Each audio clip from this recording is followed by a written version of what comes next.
పల్నాడు జిల్లా గుర్జాల నియోజకవర్గం పిడుగురాళ్ల పట్టణం నూతన తహసీల్దార్ మధుబాబు ప్రభుత్వ జూనియర్ కళాశాల నందు 2024-25 సంవత్సరానికి ఉచిత పాఠ్య పుస్తకాలు, నోట్ పుస్తకాలు, బ్యాగులు పంపిణీ కార్యక్రమంలో గుర్జాల శాసనసభ్యులు శ్రీ అరిపతినేని శ్రీనివాసరావు, ఎమ్మెల్సీ జంగా కృష్ణమూర్తి పాల్గొని విద్యార్థులకు బ్యాగులు, పుస్తకాలను పంపిణీ చేశారు.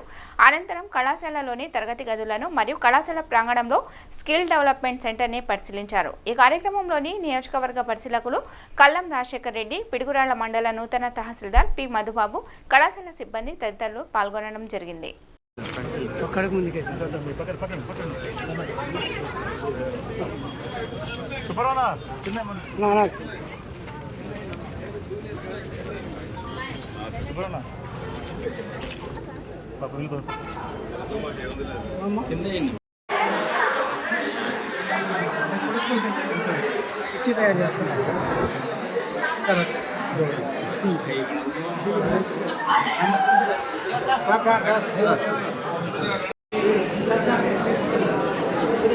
తర్వాత సిఈసిపి సాగర్ యశోద,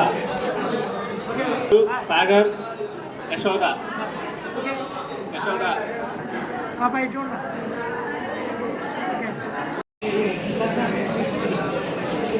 తర్వాత సిఈసిపి సాగర్ యశోద, సాగర్ యశోద యశోద బాబాయ్ చూడరా. ఓకే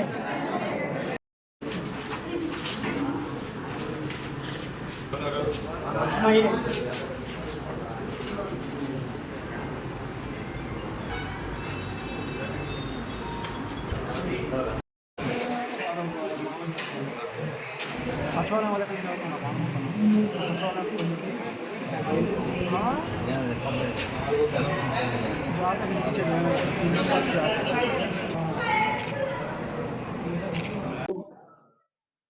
మన శాసనసభ్యులు ఎరపతినేని శ్రీనివాసరావు గారు, అదేవిధంగా పెద్దలు గౌరవనీయులు రాజారెడ్డి గారు, సోదరులు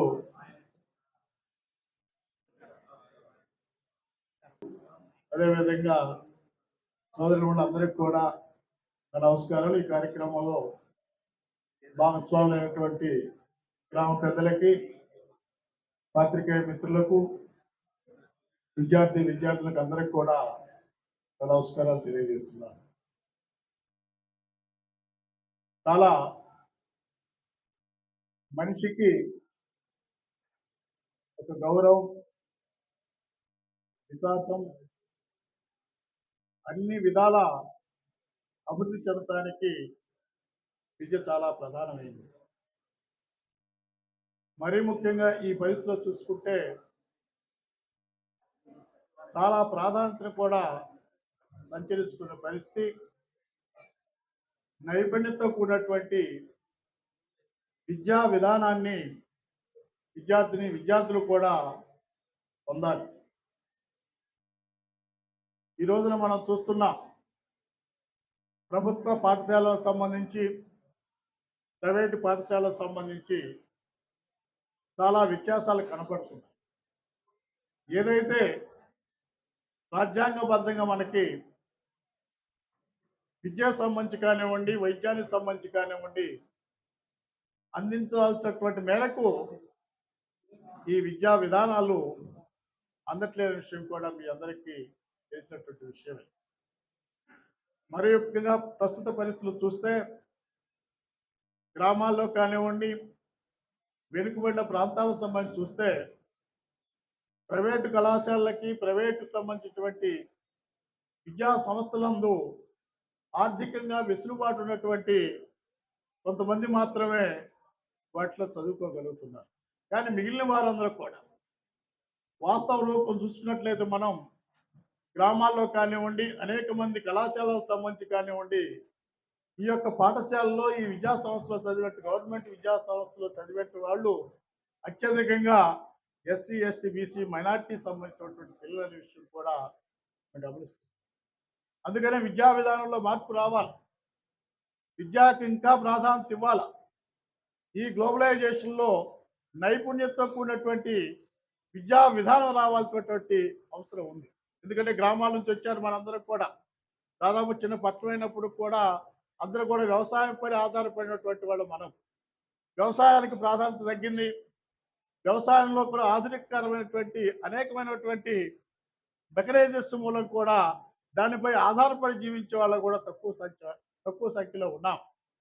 కాబట్టి మనం అందరం కూడా చదువుకునే విద్యార్థులు నేను ఒకటే మనవి చేస్తున్నాను. ఈ రోజున చూసుకుంటే మేము చదువుకునేటప్పటికి ఇప్పటికి చాలా వ్యత్యాసం కనపడుతుంది. ఆ రోజున మాకు టేబుల్ లేవు, కనీసం ఉన్నటువంటి అవకాశాలు లేవు.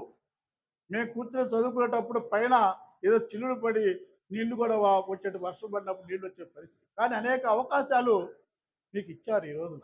ప్రభుత్వ పరంగా కానివ్వండి, ఉన్నటువంటి పరిస్థితుల నుంచి కానివ్వండి, కొన్ని అవకాశాలు ఇచ్చినప్పుడు ఆ అవకాశాలను సద్వినియోగపరచుకోవాల్సిన బాధ్యత విద్యార్థులకు విషయం కూడా మీకు ఒకసారి గుర్తు చేస్తాను. మీ తల్లిదండ్రులు ఎంతో కష్టపడి మా పిల్లలు అభివృద్ధి చెందాలా, సమాజంలో ఒక గుర్తింపు రావాలా, సమాజంలో అందరితో పాటు కూడా ఏదో విధంగా ఉద్యోగం చేయాలా, గుర్తింపు రావాలా ఆశతోని నేను ఒకటే మనవి చేస్తున్నాను.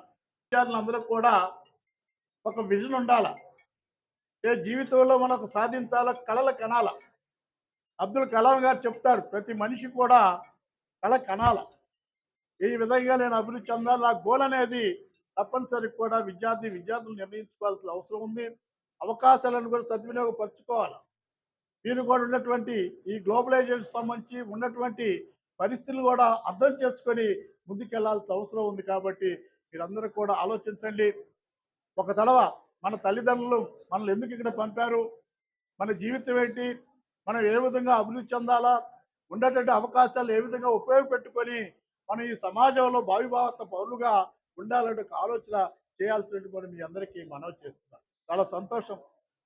ఈ రోజున ఈ రాష్ట్రంలో ఒక మంచి ప్రభుత్వం, ఎన్డీఏకి సంబంధించి ప్రభుత్వం ఏర్పాటు చేయడం జరిగింది. కాబట్టి ఎన్డీఏ ప్రభుత్వానికి సంబంధించి కూడా ఈ రోజున యువనేత లోకేష్ గారికి సంబంధించి కూడా విద్యకు సంబంధించినటువంటి విద్యా సంబంధించినటువంటి మంత్రిగా ఉండటం జరిగింది. విద్యా విధానంలో అనేకమైన మార్పులు తీసుకొస్తారు, ఇంకా అనేకమైన సౌకర్యాలు చేస్తారు. కాబట్టి మీరందరూ కూడా వాటిని ఉపయోగించుకొని భావి భారత పౌరులుగా మీరందరూ కూడా ముందుకు రావాలా, ఈ సమాజాన్ని అర్థం చేసుకోవాలా. మనమే కాకుండా మనం ఈ సమాజానికి ఏం చేస్తామనే విషయాన్ని కూడా ఆలోచించుకొని కూడా మీ అందరికీ మనవి చేస్తూ, మరొకసారి మీరు ఏ విధమైనటువంటి విద్యార్థులకు సంబంధించి కానివ్వండి, సిబ్బందికి సంబంధించి ప్రిన్సిపాల్ గారు చెప్పారు, మంచి సిబ్బంది ఉంది, మంచి అధ్యాపకులు ఉన్నారు.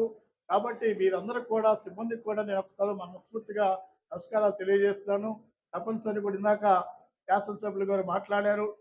ఇదంతా పరిశీలించి ఈ ప్రాంతంలో పరిస్థితులు ఉన్నటువంటి భూమి సమయం ఆలోచించి కూడా డిగ్రీ కళాశాలకు సంబంధించి తీసుకురావాలంటున్నారు. గౌరవనీయులు పిడిగురాళ్ళ ప్రభుత్వ జూనియర్ కళాశాల ప్రిన్సిపాల్ గారు,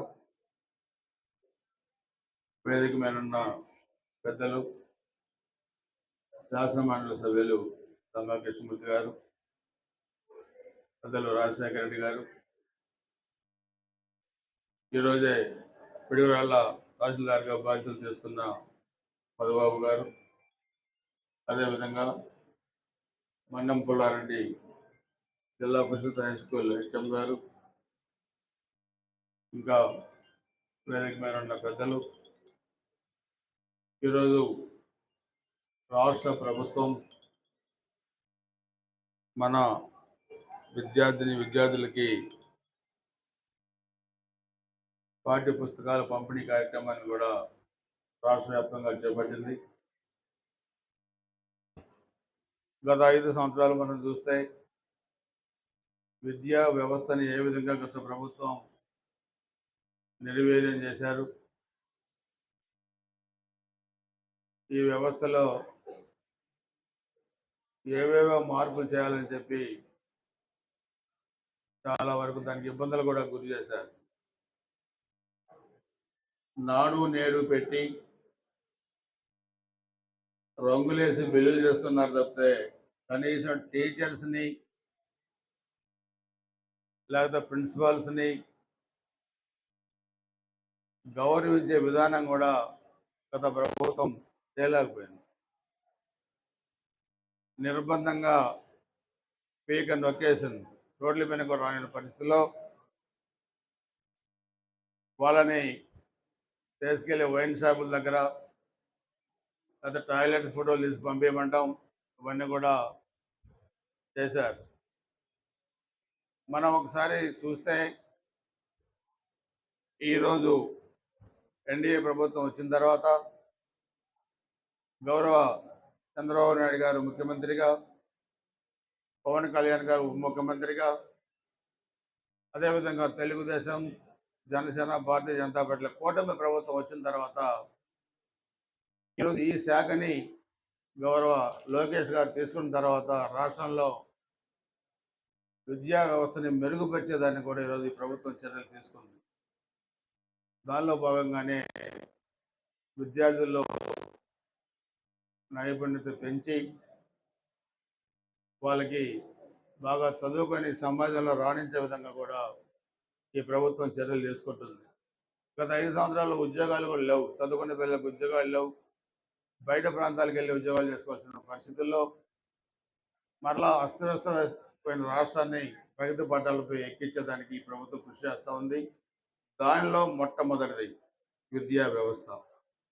రాష్ట్రానికి ముఖ్యమంత్రి అయినా, దేశానికి ప్రధానమంత్రి అయినా, లేకపోతే ఎమ్మెల్యే అయినా, మంత్రి అయినా అందరూ కూడా ఈ పునాదులు మీరు ఎలా అయితే స్టూడెంట్స్ కూర్చున్నారో అందరూ కూడా మీలాగనే చదువు నేర్చుకొని పైకి వచ్చిన వాళ్ళే, ఈ విద్యా వ్యవస్థ నుంచి పైకి వచ్చిన వాళ్ళే అనే సంగతి కూడా మనందరం కూడా గుర్తుపెట్టుకోవాలి. తల్లి, తండ్రి, గురువు, దైవం. దైవానికి ముందున్నాడు గురువు. అటువంటి గురువులు మనకి విద్యా బుద్ధులు నేర్పించి సమాజంలో మంచి పౌరులుగా తీర్చిదిద్దడానికి సిద్ధంగా ఉన్నారు. ఈ ప్రభుత్వం కూడా సిద్ధంగా ఉంది. దయచేసి ఈ ప్రభుత్వ కళాశాలను కూడా మేము కృష్ణమూర్తి గారు అందరం మాట్లాడుకొని త్వరలో లోకేష్ గారి దృష్టిలో, ముఖ్యమంత్రి గారి దృష్టిలో పెట్టి డిగ్రీ కళాశాలగా మార్చడానికి ప్రయత్నాలు చేస్తామని చెప్పి కూడా మీ అందరూ కూడా తెలియజేస్తూ ఉన్నాం. దానికి కావాల్సిన మౌలిక వసతులు, బిల్డింగ్స్ కానీ, ల్యాబ్స్ కానీ, మిగతా అన్నీ కూడా దాన్ని కూడా నిధులు తీసుకొచ్చి దాన్ని కూడా కంప్లీట్ చేస్తాం. ఇప్పుడు ఒకసారి ఇది అయిపోయిన తర్వాత మిగతా బిల్డింగ్స్ కానీ, డ్రింకింగ్ వాటర్ కానీ, టాయిలెట్స్ కానీ ఒకసారి పరిశీలించి, ఇప్పుడు ప్రిన్సిపాల్ గారు చెప్పారు అంతా బాగా సక్రమంగా నడుస్తూ ఉంది, ప్రస్తుతానికి ఎటువంటి ఇబ్బంది లేదని. ఈ ప్రభుత్వంలో ఏ ఇబ్బంది ఉన్నా అవన్నీ కూడా మనం కంప్లీట్ చేసుకొని ముందుకు వెళ్ళాల్సిన అవసరం ఉంది. దానికి మీరు ఎప్పటికప్పుడు ఏ ఇబ్బంది ఉన్నా మా నోటీసుకు తీసుకురండి. తప్పకుండా మనం అన్ని విధాలుగా నిధులు ఇచ్చి ముందుకు వెళ్ళాల్సిన పరిస్థితులు కూడా మనం ఉందని చెప్పి కూడా తెలియజేసుకుంటూ, మీరు కూడా స్టూడెంట్స్ కూడా బాగా చదువుకోండి. మీరు ఒకసారి పక్కనండి, స్టూడెంట్స్ కూడా బాగా చదువుకోండి. ఈ ప్రభుత్వం మీకోసం ఉంది. మీ తల్లిదండ్రులు మీపై ఉంచిన నమ్మకాన్ని కొమ్ము కాకుండా సమాజంలో మీరు ఒక లక్ష్యాన్ని ఏర్పరచుకోండి. నేను పెద్ద అయితే కలెక్టర్ కావాలి, లేకపోతే ఎస్పీ కావాలి, లేకపోతే టీచర్ కావాలి, లేకపోతే ఆ లక్ష్యాన్ని ఏర్పరచుకొని ఆ లక్ష్యం నెరవేర్చటగా మీరు చదువుకోవాల్సిన బాధ్యత ఉంది. అబ్దుల్ కలాం గారు చెప్పింది అదే, కళలు కనండి, ఆ కళలను సాకారం చేసుకోవడానికి లక్ష్యాలతో ముందుకు వెళ్ళండి అని చెప్పారు అబ్దుల్ కలాం గారు. సో మీరు కూడా అవే మీరు ముందుకు తీసుకెళ్లాల్సిన అవసరం ఉంది. ఈరోజు దేశంలో, రాష్ట్రాల్లో ఎవరు ఏ వ్యవస్థలో ఉన్నా, లక్షల కోట్లు ఉన్న వాళ్ళైనా, అయితే మేము ఎమ్మెల్యేగా ఉన్నాం, కృష్ణమూర్తి గారు ఎమ్మెల్యేగా పనిచేశారు, లేకపోతే మీ ప్రిన్సిపాల్ గారు, మీరు హెచ్ఎం గారు అందరూ మీలాగా బెంచ్ల్లో కూర్చొని చదువుకున్న వాళ్ళమే. సో ఏ పెద్దవాళ్ళైనా ముందు ఎక్కడి నుంచే రావాలా. అందుకే తప్పకుండా మీరు లక్ష్యాన్ని ఏర్పరచుకోండి. చాలా చిన్న కుటుంబాలు, తండాల్లో చిన్న చిన్న కుటుంబాల నుంచి కలెక్టర్లుగా, ఎస్పీలుగా, ప్రిన్సిపల్ సెక్రటరీ ఉన్నతమైన స్థాయిల్లో ఉన్న ఎంతోమంది వ్యక్తులు ఉన్నారు సమాజంలో. వాళ్ళని ఆదర్శంగా మీరు తీసుకోవాలని చెప్పి కూడా మీరు కూడా తెలియజేసుకుంటూ ఆ విధంగా మీరు ముందుకు వెళ్ళండి. ఆశీస్సులు మా ఆశీస్సులు మీకు ఉంటాయని చెప్పి కూడా తెలియజేసుకుంటూ మీరు అన్ని విధాలుగా ఎందుకంటే ఈ ప్రాంతంలో ఆలోచన చేసే పరిస్థితి ఉంది.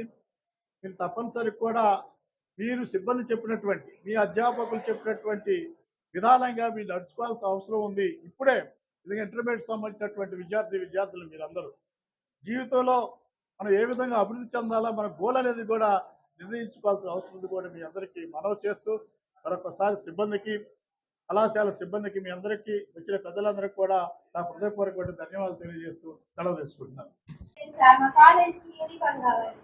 గుడ్, తప్పకుండా గవర్నమెంట్లో మాట్లాడదాం.